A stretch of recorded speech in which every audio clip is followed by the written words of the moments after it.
અમદાવાદના ચંડોળા તળાવ વિસ્તારમાં કુખ્યાત લલ્લા બિહારીના ભદ્ર સેશન્સ કોર્ટે 6 દિવસના રિમાન્ડ મંજૂર કર્યા. ગેરકાયદે આધાર કાર્ડ, પાન કાર્ડ બનાવવા એજન્ટોનો સંપર્ક, ભાડે આપેલ મકાનમાંથી કેટલો લાભ મેળવ્યો, પિતા પુત્રની સંયુક્ત રીતે પૂછપરછ, બાંગ્લાદેશીઓની તપાસ માટે આરોપીઓની હાજરી જરૂરી, ગેરકાયદે સરકારી જગ્યામાં ગોડાઉન બનાવી ભાડે આપવા બાબતે તપાસ. મુખ્ય આરોપી લલ્લા બિહારી જ છે, જેની ઊંડાણપૂર્વક તપાસ કરવા સહિતના મુદ્દાઓ સાથે પોલીસે કોર્ટ સમક્ષ 14 દિવસના રિમાન્ડની માંગ કરી હતી. બીજી તરફ બચાવ પક્ષે એવી દલીલ કરી હતી કે રિમાન્ડના ગ્રાઉન્ડમાં અમુક મુદ્દાઓ બાદ કરતા આરોપીની હાજરીની જરૂરિયાત નથી.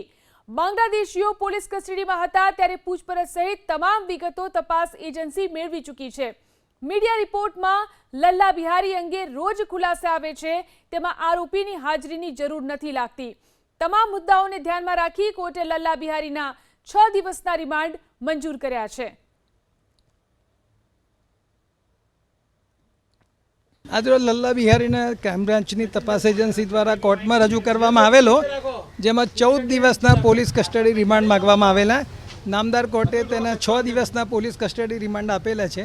જેમાં મુખ્યત્વે કારણોમાં એ છે કે બાંગ્લાદેશી નાગરિકો જે કે ઇલીગલ અહીંયા આવ્યા હતા તે લોકોને ઘુસાડવામાં કોનો હાથ છે અને એ લોકો બીજી કોઈ પ્રવૃત્તિઓમાં સંડોવાયેલા છે કે કેમ તે બાબતની બધી તપાસ કરવાની છે. આ સિવાય જે વીજ કનેક્શનો કે આધાર કાર્ડ, પાન કાર્ડ જે દસ્તાવેજો કઢાયા છે એ કોના થકી, કોની મદદથી, કયા એજન્ટોથી કાઢવામાં આવેલા છે. આ સિવાય અન્ય જે નાસ્તા ફરતા આરોપીઓ છે તેમની પણ તપાસ કરવાની છે. અને અગાઉ પકડાયેલા આરોપી લલ્લા બિહારીના પુત્ર એ બેને સાથે રાખી જોઈન્ટ ઇન્ટ્રોગેશન કરવાનું છે. આમ તમામ કારણો ધ્યાનમાં રાખી નામદાર કોર્ટે 6 દિવસની પોલીસ કસ્ટડી આપેલ છે.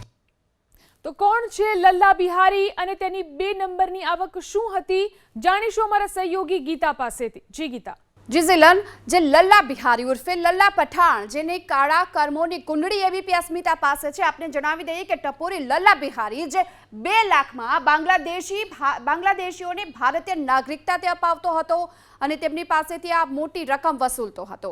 આ સાથોસાથ જે 25,000માં આધાર કાર્ડ બનાવી આપતો હતો અને 50,000માં પાન કાર્ડ પણ બનાવી આપતો હતો. લલ્લા બિહારી જે બાંગ્લાદેશથી આવતા ઘૂસણખોરોને આશરો પણ આપતો હતો અને આશરો આપવા માટે તેણે અહીં 150 ઝૂંપડા પણ બનાવી નાખ્યા હતા અને આ 150 ઝૂંપડાઓને તે ભાડે આપતો હોવાની વિગતો પણ સામે આવી રહી છે.